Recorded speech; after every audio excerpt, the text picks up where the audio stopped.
Hi, and welcome to this quick introduction to Zbrush. And today we're going to go over one of the things that trips many people up when they first open the program.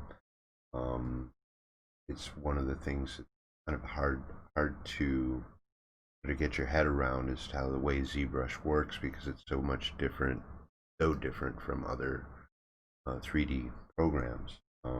First thing that most people do when they open it up, and this is what I did, was they start drawing and they get something like this.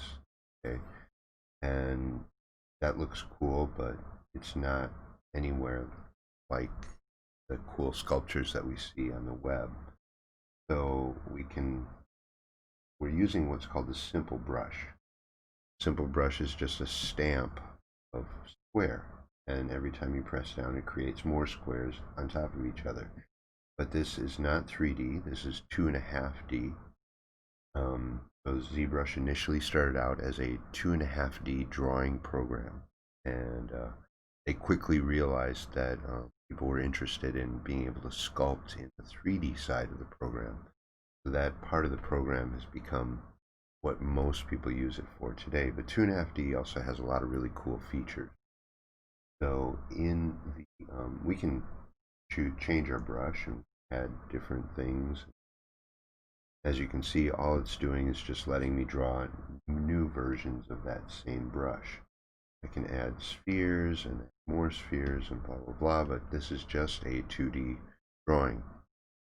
Now, how do we get to sculpting? Well, first let's clear our canvas, which is this area right here. This is your canvas. We'll get more into this in a minute, but first thing we want to do is to draw. So we make sure that we select one of the 3D, and that can be any of these, but I'm just going to use the sphere. The next thing we do is we have to press the edit button, or the T button, T key.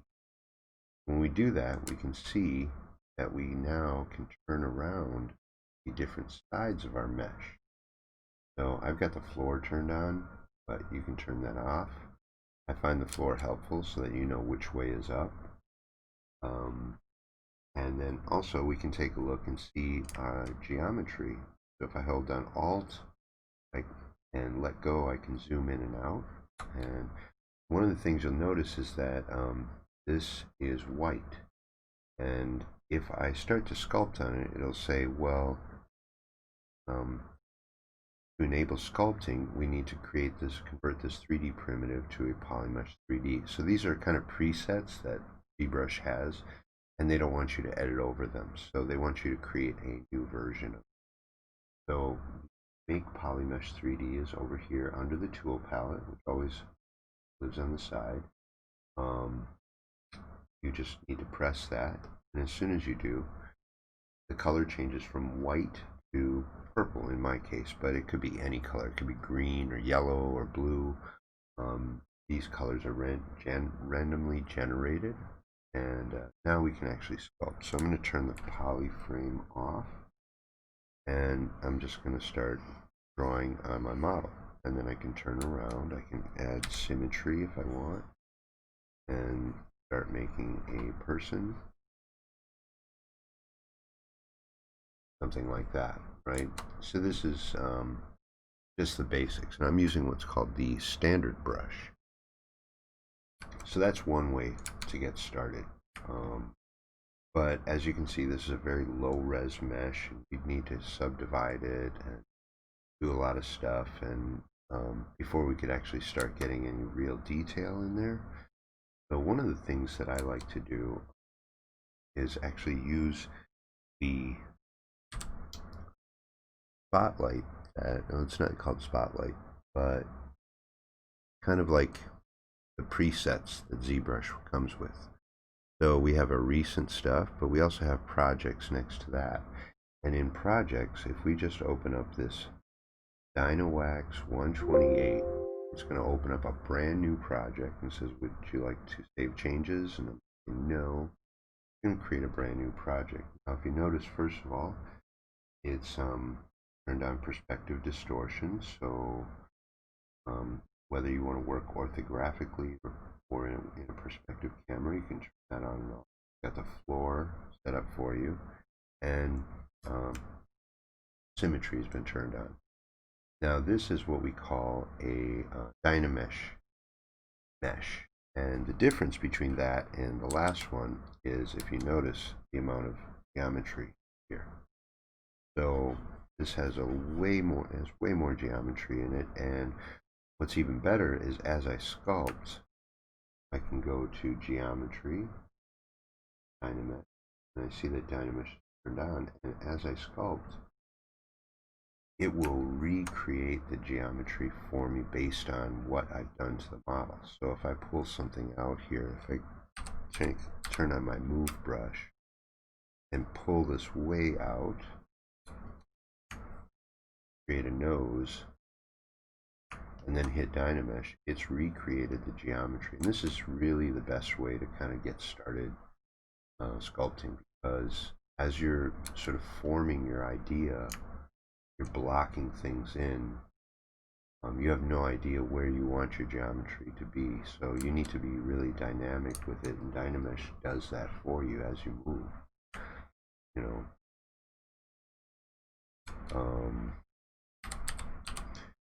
and it's great to get to know your hotkeys. So I press B to open up my brush palette. I press C because I want the clay tubes brush, and then I press T for that specific brush. You'll get to know all these hotkey combinations. So basically that's one of the easiest ways to get started. So let's recap that. I'm going to hit Control N to clear my canvas. I'm going to go actually preferences and knit ZBrush. It's going to reinitialize the entire program and start it out as if it were brand new. I'm going to select one of the 3D meshes. I'm going to draw it out. Then I'm going to press T or hit the edit button. And then I'm going to make a polymesh T. That creates a new subtool.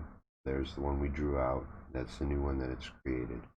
And you get to know why this subtool or palette is super important later on. But now let me talk to you a little bit about Ztools, Zprojects, Zdocuments. Okay, so you can have like hundreds of tools, subtools in a tool. There's no limit. As far as I know, there could be a limit on numbers of subtools, but I've never reached that limit. But some characters or projects can have, quite a few, easily 40 or 50 different subtools. And recently they added folders so that you can organize them. And because as you can see, you can only look at up to 24 at one time. So this list can get full really quickly. Now what this is a 3D mesh. So I can import a 3D mesh from anywhere, and that when it says to import, it's looking for the .obj 3D mesh. I can export these as .objs. So I can bring meshes in from other programs like Maya or Blender or 3ds Max or Modo. As long as it's an OBJ format, ZBrush can import it here. There's other ways, other formats that can be imported other spots, but we're just talking about the tool palette right now. The tool is kind of like the 3D mesh. It also stores just the mesh itself. It doesn't store any history about that. So whenever you reload a tool, you're starting from where that you last left that. It also stores paint information or vertex color information. So if I have my mesh here and I'm in the standard brush and I turn on RGB painting along with Z-add and I choose a color, the first thing it does is fill the entire mesh with color. And if I go to another color, it fills it with that color, and you're like, wait a second, I just want to paint with that color. So you need to turn on this little paintbrush icon, and then, whoops, on my imagery, and there we go. We are now painting, and what we're doing is we're actually painting the color of each vertex in this model. So we're telling the vertex, you are blue or green. And when you save the tool, it's going to save this information. Now, what you also have is a document. Now, a document is your canvas. And I'm going to go here and switch this to black so we can clearly see the boundary of our canvas. Now, the canvas is kind of like your notebook. So if you have a big notebook, you can draw more stuff on it. If you have a small notebook, you can draw less, and it kind of works that way with the 3D. So if you have a really big document size, you're going to notice your computer works a little slower. I tend to personally prefer to work in squares, so 2048, and I'm going to take off proportional and turn that to 2048, and I'm going to resize my document. Now you'll see this and you're like, oh my gosh, what's going on? Well, you need to draw your tool back out, and you need to press edit again. And now there's our tool in our new document, which is a square. This is really a preference thing, but this is just how I prefer to work. That's what the document is. So you have your tool, which is the model. The document, which holds information about the size of your canvas. It also holds some information about light and whatever lighting you have set up. So if you've had extra lights turned on, and their intensity and things like that, it will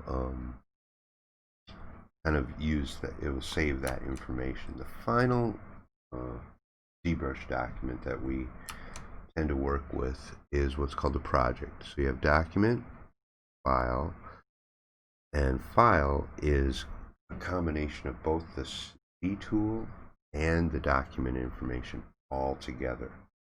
So, and the file also saves us history information. So if you ever had a Ztool and you did a ton of sculpting on it and you want to go back and do a certain stage in that, you want to make sure that you have your file and that you have your undo history turned on when you save it. Now be careful, because this will create really, really large files if you have big tools with lots of history in them. I've seen files get as big as 3-4 gigabytes very easily. So use this undo history sparingly. The only time that a lot of people like to use this is you can actually go back and you can see all changes that I made to the tool are stored there, and you can actually make a movie from that. So kind of like a speed sculpt movie, which you can now render out, which is one of the features that came out in Zbrush 2019. So that's the difference. You have your tool, which is a model, it stores your vertex color information and the model information itself, like vertices and faces. And then you have your document, which is all about the canvas. And then you have the file, which is a combination of both of those. So, like I said, recapping about opening up your document, I'm going to go to Preferences and Knit ZBrush. So that's going to reinitialize everything, including my document. So my canvas is now different. If you notice, the background color is also different. Size is different. And I'm going to go to Polysphere. I'm going to draw it out. I have one chance to turn this into a 3D editable object, so I'm going to hit that, and there we are. And press X for symmetry, and now I can, oh, and then I do make Polymesh 3D, and now I can actually start sculpting. The other thing, like I said, is if you hit the comma key, you have access to all sorts of like presets from ZBrush. These are all your brushes, textures, the tools that ship with ZBrush. You can also store your own in there. But starting out with these ZBrush projects is a really good way to get going, because you don't have to do all the steps that I just said. You just open up one of these and they're ready to go. And I would really start out, if you're just starting in ZBrush, use one of the Dynawax 128 or the 64 and just kind of work with that, and just start sculpting from there. So hope that information is helpful, and hope that you're able to get started sculpting, because ZBrush is so much fun. All right, till next time, catch you on the flip side.